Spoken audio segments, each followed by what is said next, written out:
Hai Sobat Spotter, selamat datang di Spotwa, podcast SMA Dharma Wanita Satu Pare Boarding School. Oke. Pada kesempatan ini, kami selaku host pada podcast hari ini akan membawakan podcast dengan tema motivasi kesuksesan. Betul banget. Dengan saya Muhammad Kelvin Andrian Maulana selaku host pada siang hari ini dan tentunya dengan partner saya Esther Indah Citanti Sari. Pada hari ini kami akan mengundang nih bintang tamu yang bakal membagikan sangat spesial betul banget. yang akan membagikan motivasi pada para penonton di rumah. Oke, siapa bintang tamu kita pada hari ini? Silakan Bapak. Perkenalkan diri. Langsung aja. Terima kasih Kelvin sama Esther ya. Iya. Oke. Halo semuanya, salam kenal. Saya Ansor Prima Yuda, boleh dipanggil dengan Ansor. Ini pekerjaan juga ya sekarang. Iya, Iya, boleh, Bapak. silakan. Jadi saat ini saya adalah seorang project manager di Putra Sampurna Foundation, sebuah yayasan yang berfokus kepada pendidikan Keren banget. yang ada di Keren banget, Indonesia. Bapak. Dan kita punya kantor di Jakarta dan kebetulan saat ini sedang bekerja sama dengan pemerintah Kabupaten Kediri untuk bisa menyelenggarakan sebuah sekolah berasrama yang ada di Kediri yang tadi baru disebut nih. Iya, SMA betul Dharma banget. Wanita Kita. Satu Pare. Hari. Oke, silakan. Oke Bapak, apa yang menginspirasi Bapak untuk mengejar karir Bapak saat ini atau passion Bapak saat ini? Betul. Mungkin nanti dari inspirasi Bapak yang diceritakan, mungkin teman-teman yang menonton mungkin nanti bisa terinspirasi, bisa dibagi gitu. ya, berbagi cerita lah Bapak. Oke, mungkin ini cerita yang cukup panjang ya semuanya, Iya, Pak. Vin dan juga Esther dan juga semua yang sekarang sedang mendengar. Kalau mungkin bercerita boleh saya kembali mungkin ke masa-masa mulai dari SMP sampai SMA, mungkin sampai dengan sekarang juga. Nanti mungkin Kelvin dan juga Esther muncul dengan beberapa pertanyaan gitu mungkin ya. Iya Bapak, Betul. betul. Nah, sebenarnya saat ini Kelvin sama Esther berarti sekolahnya asrama. Asrama Iya, Bapak. Oke, sama-sama. Kelvin sama Esther sekolah asrama, ternyata kita sama-sama nih. Oh, sama Mbak. Kita sama. Bapak. Iya, jadi Oh. waktu itu saya juga sekolahnya di sekolah berasrama. Sekolahnya itu namanya SMA Negeri Sumatera Selatan Sampurna Academy dan memang sebuah sekolah yang didirikan oleh Putra Sampurna Foundation juga. Berarti dalam proyek yang sama juga ya? Ya, boleh dibilang mirip waktu itu programnya dan memang sekolah ini didirikan untuk dalam tanda kutip menerima peserta didik yang memang punya kemampuan akademik yang bagus waktu itu dan juga berasal dari keluarga menengah ke bawah. Jadi saya berasal dari Sumatera Selatan, nama kabupatennya adalah Ogan Komering Ulu Selatan. Jadi mungkin banyak yang belum pernah mendengar ya itu Iya, lokasi saya di masih mana. asing Bapak itu dengan kabupatennya.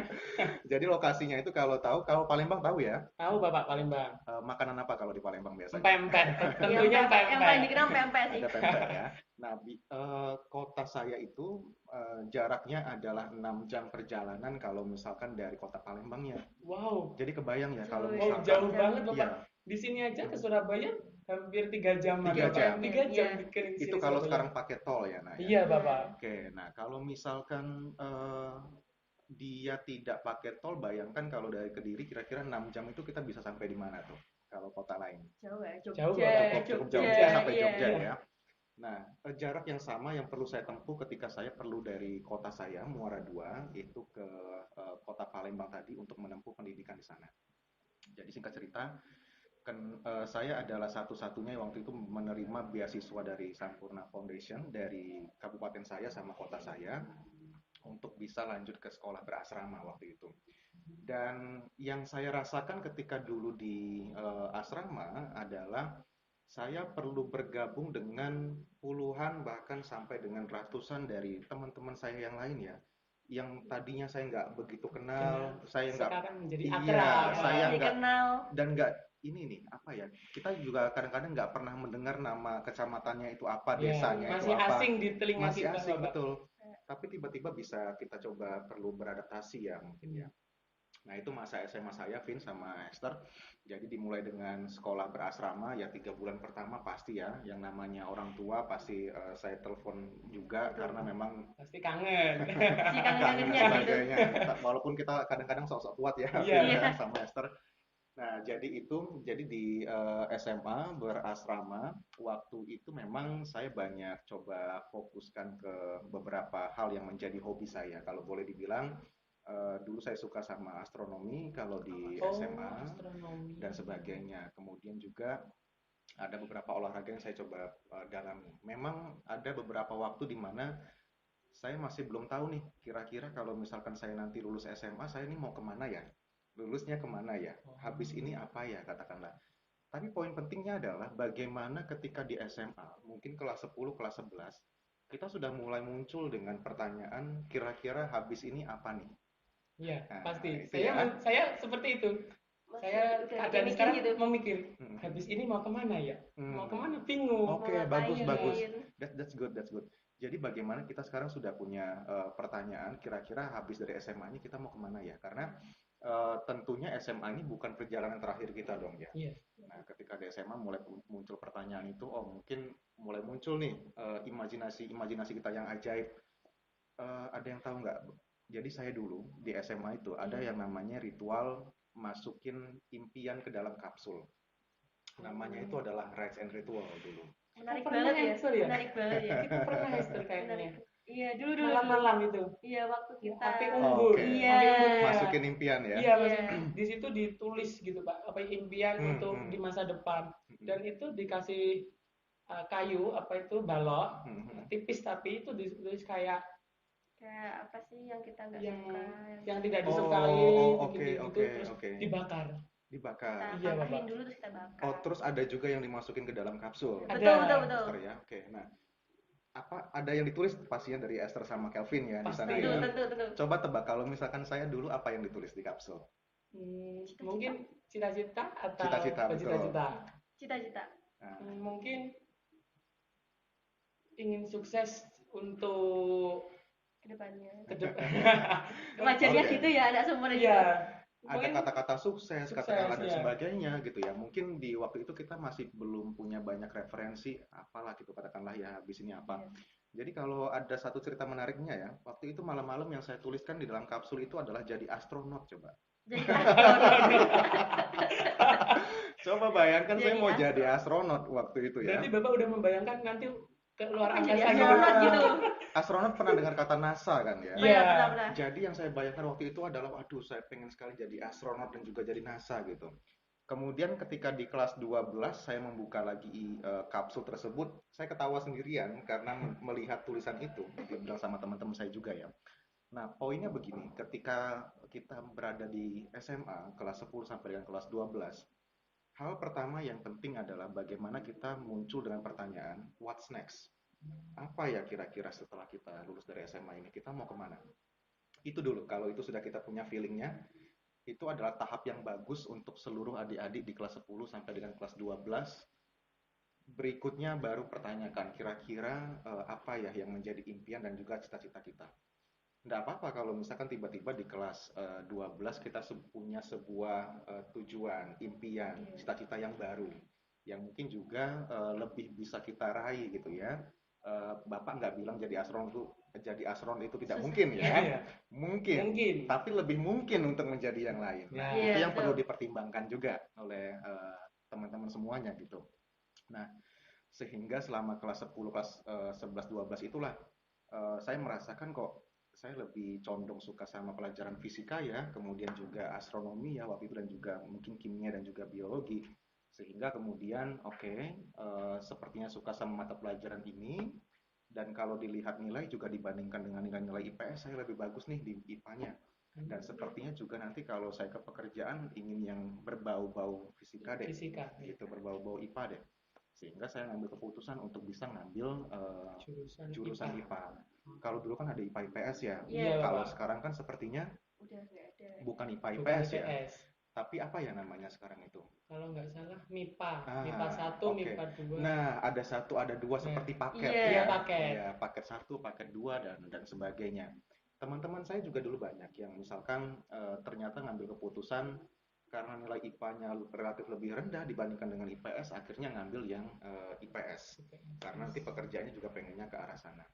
Singkat cerita di kelas 12, akhirnya Bapak memutuskan, saya memutuskan untuk bisa ngambil jurusan kuliah di sebuah kampus yang ada di Jawa Timur. Di mana itu Pak? Di mana kira-kira? Di Surabaya? Di Surabaya. Oh, di betul. Surabaya. Jadi karena saya sukanya fisika, kira-kira jurusan apa tuh yang saya ambil? Ada yang bisa nebak nggak? Pasti teknik. Ya, teknik. Betul.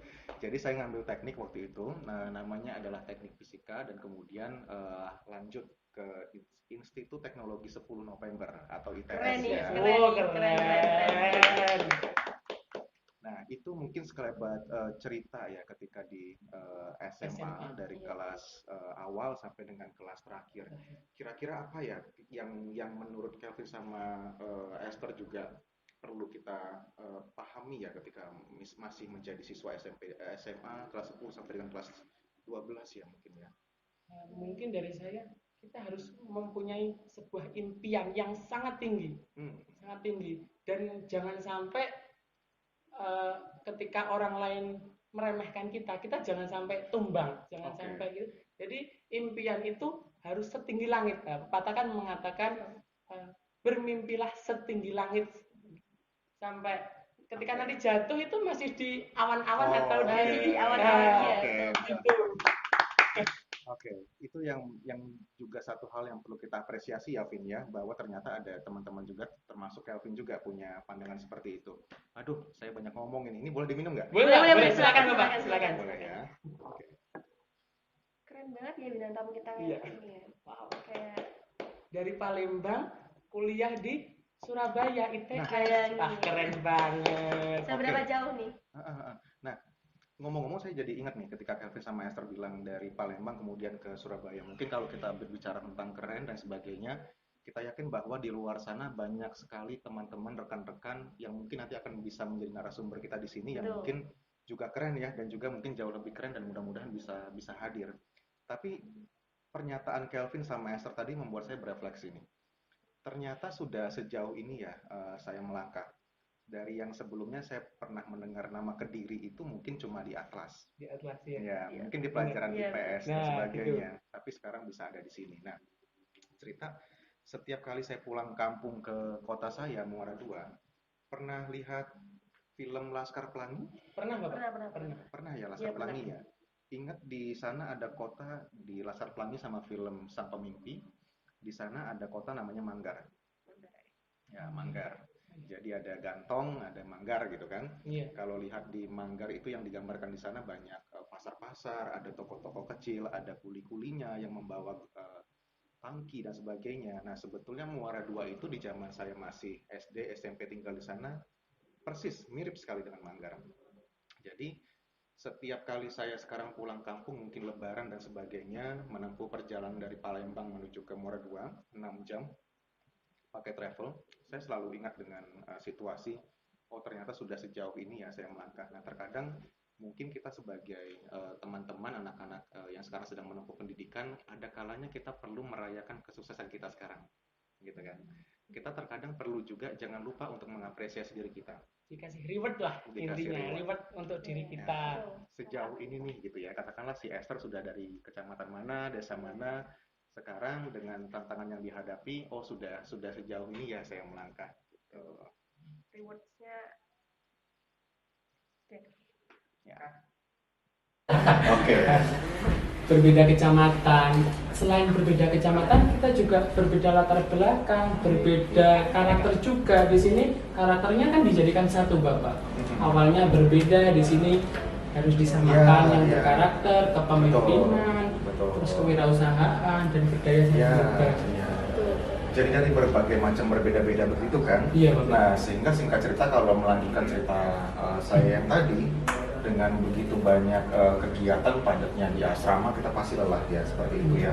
Nah, tapi bagaimana kita bisa mengatur ritme dan bisa tahu apa yang menjadi impian sama cita-cita kita. Sehingga kalau kita mau meraih ini ya kita perlu ada beberapa hal yang mungkin kita perlu sacrifice atau korbankan.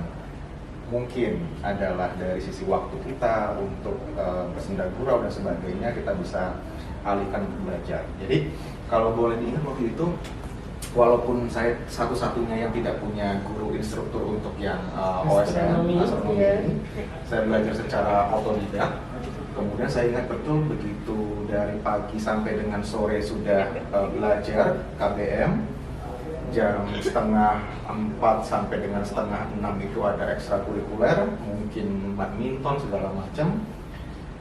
Setengah 7 atau jam 7 sampai jam setengah 10 kita ada study night. Sama bang, sama. Iya, Ini padat sama banget ya, gitu padat ya. Iya. Study night itu kan untuk bisa jadi untuk belajar tambahan, ngerjain PR dan sebagainya. Sehingga saya juga nggak punya waktu cukup untuk belajar OSN waktu itu. Sehingga kapan saya belajarnya?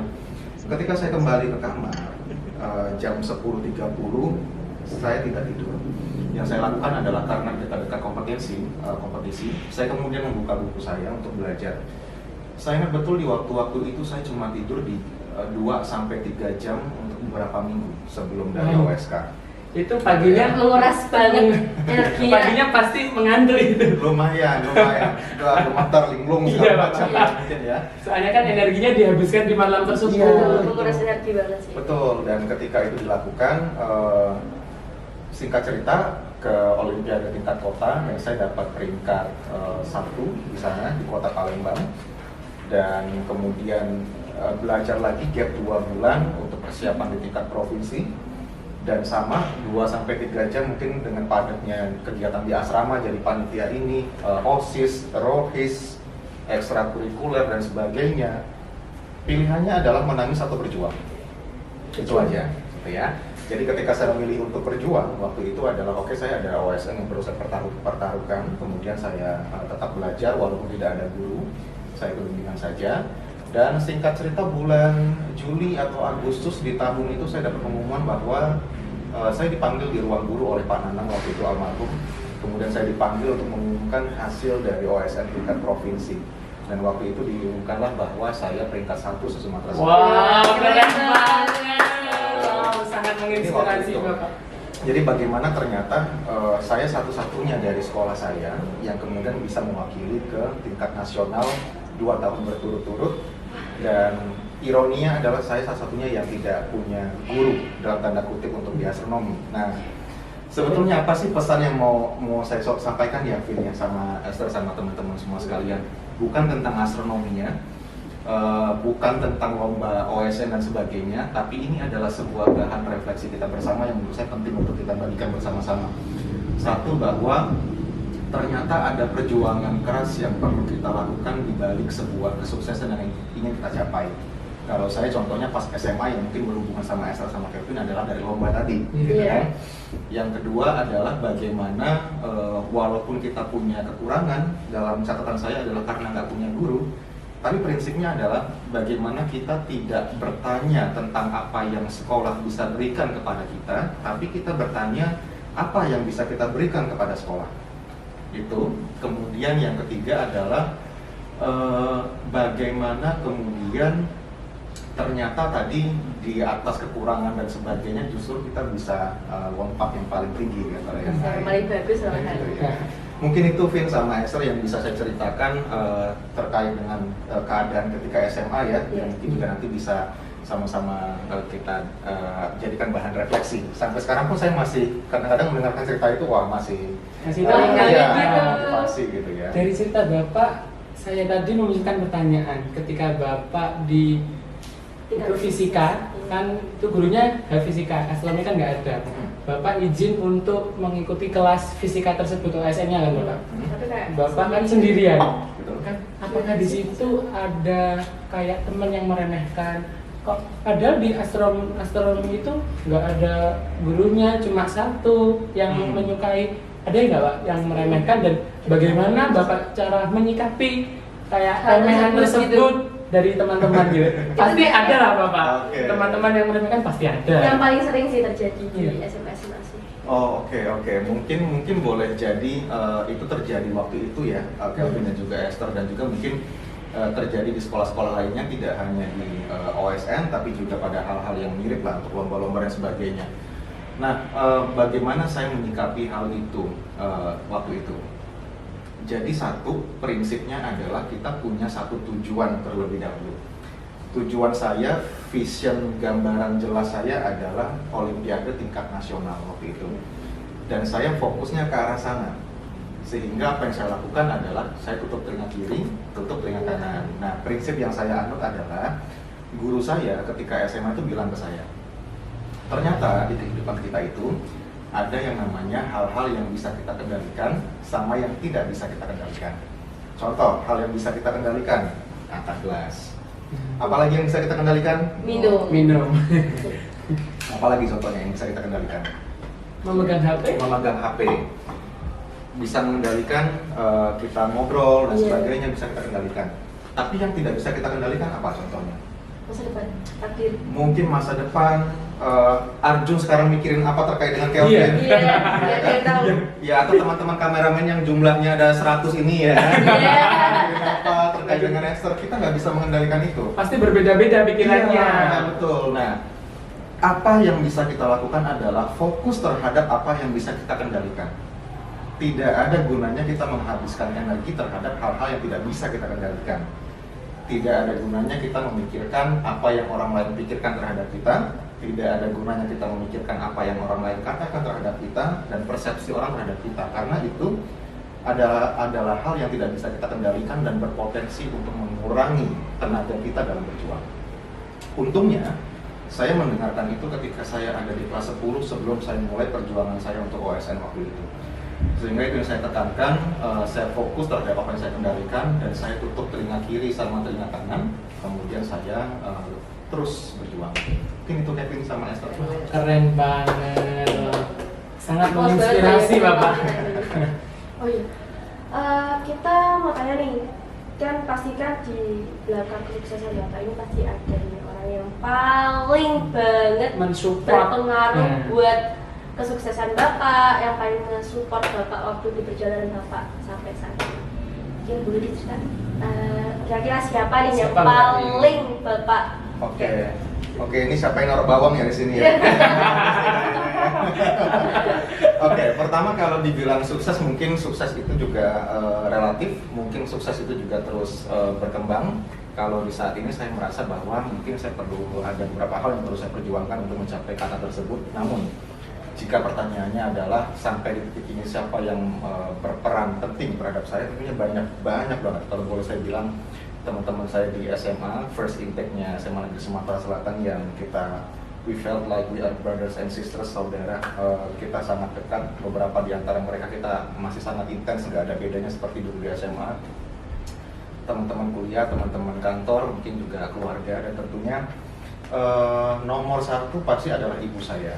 Nah, jadi ibu saya itu adalah yang paling support untuk saya bisa kalau bisa menempuh pendidikan yang tinggi dan jangan berada di daerah asal saya, karena impian saya adalah keluar daerah gitu kan. Jadi kalau bisa nggak usah pulang ke kota asal, kalau bisa pergi saja. Walaupun saya tahu terakhir ketika saya menempuh S2 sama kuliah sama kerja itu ibu saya sedang dalam keadaan sakit ya. Ibu saya almarhum tahun lalu meninggal, jadi dalam keadaan sakit tapi kemudian tetap mendorong saya untuk kuliah dan sebagainya.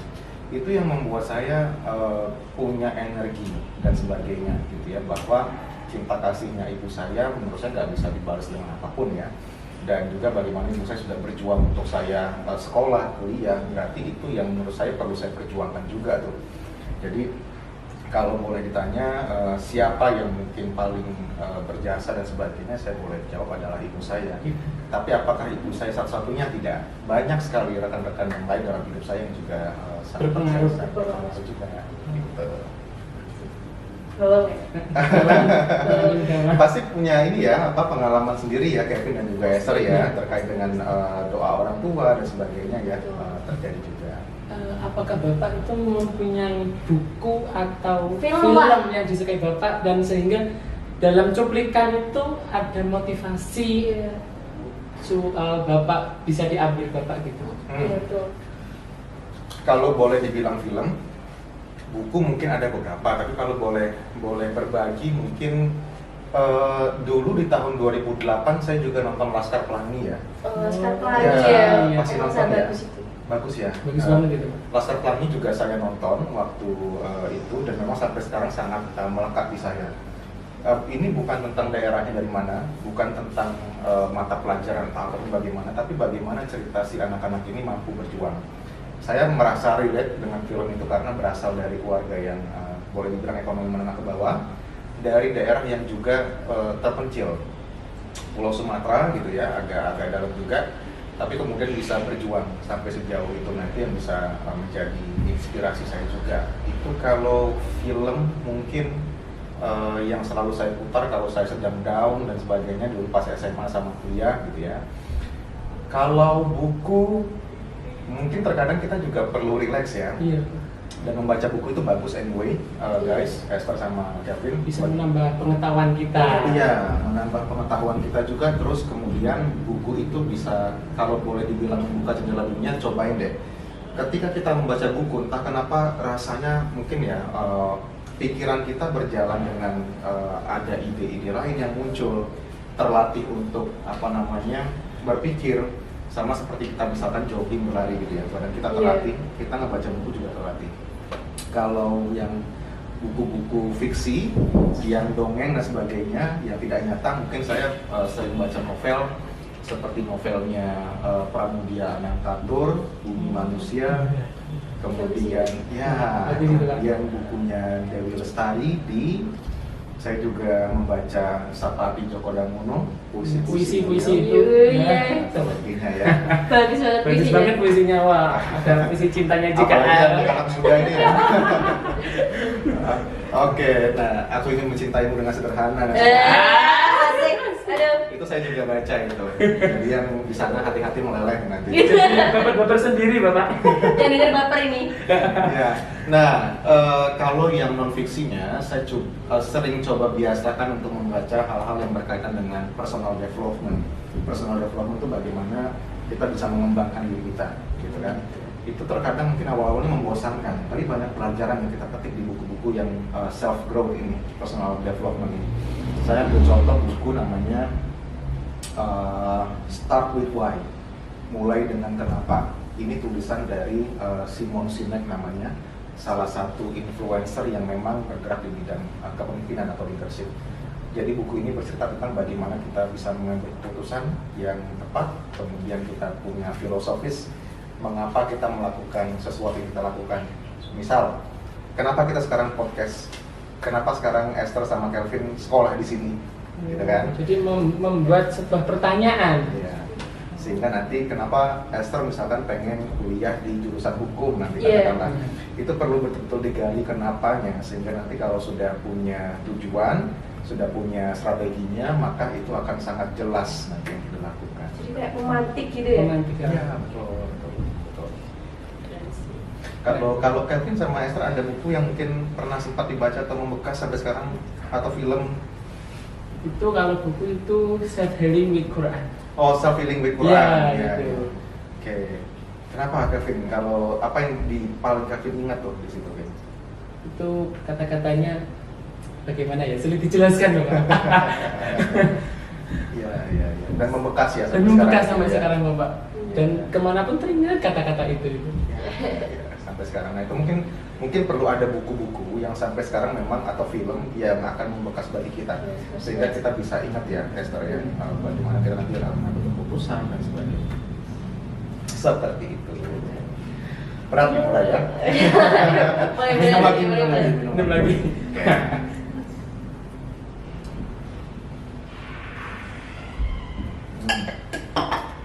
Oke. Jadi kita udah kayak membahas Kesuksesan. Kira-kira menurut Bapak sih definisi dari kesuksesan Kesuksesan itu itu kayak apa? gimana menurut Oke. Bapak? Hal pertama yang perlu dicapai dalam kesuksesan itu adalah mendefinisikan tujuannya dulu. Kesuksesannya saya sama Kelvin sama Esther pasti berbeda. Esther mungkin kesuksesannya adalah nanti untuk bisa menjadi jaksa. Nah, Amin. gitu ya, Esther ya. Kalau Kelvin apa kira-kira? Ingin desain kayak Nah. seperti arsitek. Oke. Amin. Mungkin Kelvin standar indikator kesuksesannya adalah menjadi arsitek atau desainer gitu ya. Nah, tidak mungkin saya mendefinisikan kesuksesan saya sebagai saya menjadi desainer juga atau menjadi jaksa. Nah, itu yang menjadi berbeda ya toh. Nah, jadi seseorang itu perlu mendefinisikan suksesnya seperti apa terlebih dahulu, indikatornya apa, baru kemudian kita bisa bilang apakah kita sudah memenuhi indikator itu. Contoh, tidak bisa selalu kesuksesan itu dikaitkan dengan hal-hal yang berbau material atau uang dan sebagainya.